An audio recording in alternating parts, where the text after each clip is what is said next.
ফাইজা রহমান আপনি জানতে চেয়েছেন, পেছনে হাত দিয়ে দাঁড়ালে কি অমঙ্গল হয়? স্বামী স্ত্রী যে বিছানায় ঘুমায় সেই বিছানায় সালাত আদায় করা যাবে কিনা, মামার সামনে কতটুকু পর্দা করতে হবে, বিয়ের পর মেয়েদের বাবা মায়ের প্রতি দায়িত্ব কতটুকু, সম্পর্ক নষ্ট হওয়ার সম্ভাবনা থাকলে কি জন্মদিনের অনুষ্ঠানে যেতে পারবো, কত বছর বয়স থেকে মেয়েদের উপর পর্দা করা ফরজ, না দেখে বা অনুচিতভাবে কারো পায়ের সাথে লেগে দেখি বেশিরভাগ মানুষ হাত দিয়ে সালাম করে মুছে দেয়, এ ব্যাপারে ইসলাম কি বলে, না বলে আব্বুর ওয়ালেট থেকে টাকা নেওয়া সম্পর্কে বলবেন দয়া করে, সহবাস করার পর পবিত্রতা অর্জন না করে মারা গেলে কি গুনাহ হবে? এই প্রশ্নের উত্তর কোথাও পাচ্ছি না। ভাই যদি হারাম উপার্জন করেন তাহলে ভাইয়ের সাথে থাকা যাবে কি না?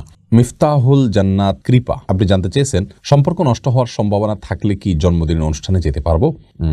পারবেন। সম্পর্কটা অনেক গুরুত্বপূর্ণ ইসলামে, অতএব সম্পর্ক নষ্ট হয়ে যেতে পারে এরকম সম্ভাবনা যদি থাকে, আল্লাহ মাফ করুক, তাহলে সেই জায়গা থেকে আপনি অবশ্যই যেতে পারেন। ওই কাজটার প্রতি আপনার ঘৃণা থাকলো, সেখানে যদি কোনো সরাসরি কোনো হারামে আপনাকে লিপ্ত হতে না হয়, জাস্ট আপনি গেলেন, তো এর কারণে আপনি যে গুনাহগার হয়ে যাবেন তা কিন্তু নয়। বিশেষ করে এ ধরনের স্পর্শকাতর যদি হয় যে সম্পর্ক ছিন্ন হয়ে যাবে, সেক্ষেত্রে ভাই যদি হারাম উপার্জন করেন তাহলে ভাইয়ের সাথে থাকা যাবে কি না? দেখুন, আপনার উপার্জন যদি সম্পূর্ণ আপনার মতো হয়, আপনি হালাল উপার্জন করছেন, আপনার ভাই হারাম উপার্জন করছেন, একসঙ্গে শুধুমাত্র থাকছেন, তাহলে সেটি নিষিদ্ধ নয়। আপনার উপার্জন আপনি ভোগ করছেন, তার উপার্জন তিনি ভোগ করছেন, তার হারাম উপার্জন আপনি ভোগ করছেন না, তাহলে সেক্ষেত্রে একসঙ্গে বসবাস করাতে কোনো অসুবিধা নেই। তবে এমন যেন না হয় তার সঙ্গে থাকতে থাকতে হারাম উপার্জনের দিকে আপনিও ধাবিত হয়ে যান, এরকম কোনো আশঙ্কা যেন না থাকে, সেদিকটা খেয়াল করতে হবে।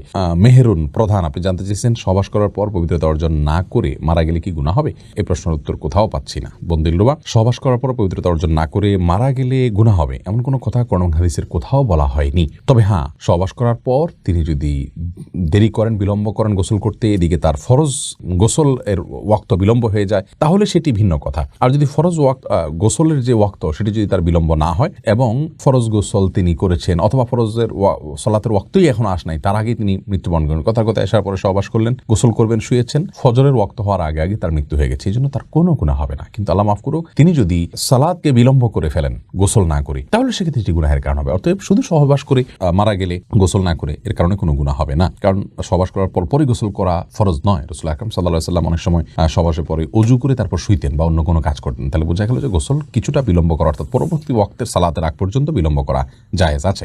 মাসুমা আক্তার বোন আপনি জানতে চেয়েছেন, না বলে আব্বুর ওয়ালেট থেকে টাকা নেওয়া সম্পর্কে বলবেন দয়া করে। দেখুন, বাবার মানিব্যাগ থেকে যদি টাকা নেন তাহলে সেক্ষেত্রে আপনার নিত্য প্রয়োজনীয় টাকা আপনি নিচ্ছেন, বাবা জানলেও আপনাকে কিছু বলবেন না, মৌন সম্মতি আছে, এরকম যদি হয় তাহলে সম্পূর্ণ জায়েজ আছে। যেমন ছেলে মেয়ে যখন বড় হয়, বাবা মা কিন্তু অনেক সময় দেখা যায় যে মৌন সম্মতি থাকে তাদের, যে ঠিক আছে নে, এরকম যদি আপনি জানেন যে হ্যাঁ বাবা জানলেও কিছু বলবেন না, তাহলে সেক্ষেত্রে এটাকে বলা হয় মৌনসম্মতি। মৌনসম্মতি থাকলে আপনি তার মানিব্যাগ থেকে টাকা নিতে পারেন। আর যদি তিনি জানতে পারলে আপনাকে রাগ করবেন, নিষেধ করবেন, তাহলে সেক্ষেত্রে আপনি কিন্তু তার মানিব্যাগ থেকে টাকা নিতে পারবেন না। প্রাপ্তবয়স্ক হওয়ার পর আপনি বালেগ হয়ে গেছেন, তখন থেকে কিন্তু আপনার অ্যাকাউন্ট সম্পূর্ণ আলাদা, আপনার হিসেব সম্পূর্ণ আলাদা। বাবার মানিব্যাগ থেকে আপনি টাকা নিতে হলে তার অবশ্যই পারমিশন লাগবে। যদি তিনি অসন্তুষ্টি প্রকাশ করতে পারেন জানতে পারলে, তাহলে সেক্ষেত্রে আপনি না জানিয়ে নিতে পারবেন না। সোহেল আপনি আইডি থেকে জানতে চেয়েছেন, হাঁটতে গিয়ে না দেখে বা অনুচিতভাবে কারো পায়ের সাথে লেগে দেখি বেশিরভাগ মানুষ হাত দিয়ে সালাম করে মুছে দেয়, এ ব্যাপারে ইসলাম কি বলে? আমাদের এ বিষয়ে ভিডিও আছে, যদি কারোর পায়ের সাথে শরীরের সাথে পাও লেগে যায়, যেহেতু আমাদের সমাজে এটাকে অসম্মান ধরা হয়। সম্মান এবং অসম্মান, আচরণগতভাবে সম্মান এবং অসম্মান প্রদর্শন করাটা এটা কিন্তু আঞ্চলিক একটা কালচারের ব্যাপার। যেহেতু আমাদের দেশের কালচারে কারো শরীরে পাও লাগলে সেটাকে অসম্মান মনে করা হয়, তবে এটা কেউ যদি করেন ইচ্ছাকৃতভাবে করলে এটা অসম্মানই করা হবে। আর ভুলে লাগলেও যে তিনি ইচ্ছাকৃত লাগাননি, এই জিনিসটা বোঝানোর জন্য তিনি হাত দিয়ে তাকে টাচ করে জাস্ট বোঝালেন যে আসলে আমি পাও নয়, হাত দিয়ে আপনাকে সম্মান করতে চাচ্ছি, এটাতে কোনো অসুবিধা নেই ইনশাআল্লাহ বিদিনিল্লাহ। এটা হলো শুধুমাত্র আপনি আপনার যে ইন্টেনশনালি তাকে পাও দেননি, এই জিনিসটা আপনি বোঝালেন, এতে কোনো অসুবিধা নেই। কিন্তু মানে পাঁচুয়ে সালামের বিষয় এখানে না, জাস্ট হাত টাচ করে আপনি তাকে বোঝালেন যে আসলে এটা ভুলে হয়েছে, কোনো অসুবিধা নেই। নুসরাত জাহান লাইজু আপনি জানতে চেয়েছেন, বিয়ের পর মেয়েদের বাবা মায়ের প্রতি দায়িত্ব কতটুকু? আসলে অফিসিয়ালি সেরকম কোনো দায়িত্ব কিন্তু নাই মেয়েদের প্রতি, বাবা মায়ের প্রতি মেয়েদের উপরে। কারণ হলো যে বাবা মায়ের ভরণ পোষণের দায়ভার সম্পূর্ণরূপে ইসলাম শরিয়া ন্যস্ত করেছে ছেলেদের উপর, মেয়েদের উপরে নয়। ছেলেরা বাবা মায়ের দায় দায়িত্ব বহন করবেন। মেয়েরা যদি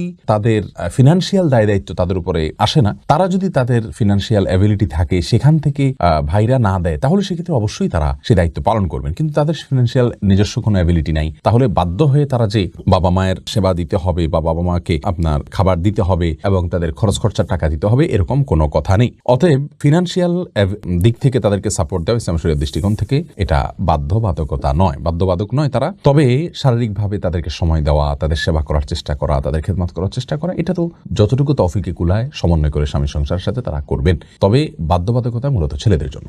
রোজিনা খাতুন জানতে চেয়েছেন কত বছর বয়স থেকে মেয়েদের উপর পর্দা করা ফরজ। বোন রোজিনা, মেয়েদের জন্য পর্দা করা ফরজ হবে যখন তারা প্রাপ্তবয়স্ক হবেন, তখন থেকে। মাসিক শুরু হয়ে গেছে তখন তাদেরকে প্রাপ্তবয়স্ক ধরা হবে, তখন থেকে তাদেরকে পর্দা করতে হবে। ফাইজা রহমান জানতে চেয়েছেন পেছনে হাত দিয়ে তবে মেয়েদের যদি শারীরিক গ্রোথ ভালো থাকে তাহলে দেখা যায় যে মাসিক শুরু হওয়ার আগে থেকেই তাদেরকে ম্যাচিউর দেখা যায় এবং তাদেরকে দেখে অন্য পুরুষরা তাদেরকে নিয়ে বাজে চিন্তা করার স্কোপ তৈরি হওয়ার সম্ভাবনা সমূহ আছে। এরকম যদি হয় তাহলে সেক্ষেত্রে অনেক আগে থেকে পর্দার এক্সারসাইজ করা উচিত, কারণ পর্দার উদ্দেশ্যই হলো নিজেকে নিরাপদে রাখা পুরুষের লোলদৃষ্টি থেকে এবং সেই সাথে সমাজকে ফিতনামুক্ত রাখা। অতএব আগে থেকে পর্দার এক্সারসাইজ করা উচিত। কৃপা জানতে চেয়েছেন মামার সামনে কতটুকু পর্দা করতে হবে। মামার সামনে পর্দার জন্য বিশেষ কোনো আসলে পর্দার জন্য আপনার বিশেষ কোনো সীমানা নির্ধারণ করা নেই। তবে হ্যাঁ, মামার সামনে আপনি একজন মাহরাম, আপনার বাবার সামনে যতটুকু আপনি খোলা রাখতে পারবেন মামার সামনে ঠিক ততটুকু খোলা রাখতে পারবেন, যেহেতু মামা তিনি একজন মাহরাম। বাবা যেরকম মাহরাম, ভাই যেরকম মাহরাম, মামাও সেরকম মাহরাম।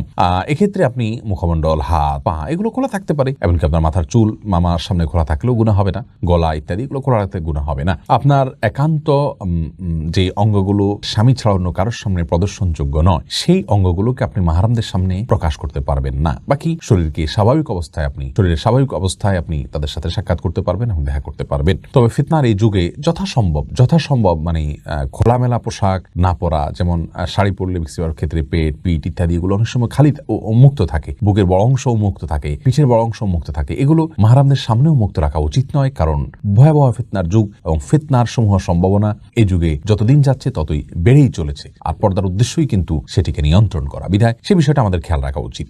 ফাইজা রহমান আপনি জানতে চেয়েছেন পেছনে হাত দিয়ে দাঁড়ালে কি অমঙ্গল হয়। দেখুন, পেছনে হাত দিয়ে যদি দাঁড়ান তাহলে সেক্ষেত্রে কোনো অমঙ্গল হবে না। এটা একটা মানে বদধারণা মানুষের, যে পেছনে এভাবে পিছমোড়া করে হাত দিয়ে দাঁড়ালে তার ক্ষতি হয়। তবে হ্যাঁ, জাহান্নামীদেরকে আল্লাহ রাব্বুল আলামিন বিশেষ কিছু তাদের বিবরণ উল্লেখ করেছেন, তাদের শাস্তির বিবরণ করেছেন, তার মধ্যে থেকে তাদের পেছনে হাত থাকবে এবং হাঁটু গেড়ে থাকবে। অতএব ওই দৃষ্টিকোণ থেকে আপনি যদি নিয়মিত এটি করেন সেটা প্রশংসনীয় নয়, কিন্তু কখনো হাত পেছনে হাত মোড়া বাঁধলেই যে তার ক্ষতি হয়ে যাবে এমন কোনো কথা কোন হাদিসে বলা হয়নি। বাকি জাহান্নামীদের যে আকৃতির কথা আসছে, তাদেরকে যে পরিস্থিতির কথা আসছে, তাদের যে অবস্থার কথা কোন হাদিসে বর্ণিত হয়েছে, সেরকম অবস্থায় আমরা নিজেরা নিজেকে রাখবো না, সেটা উত্তম এবং উচিত।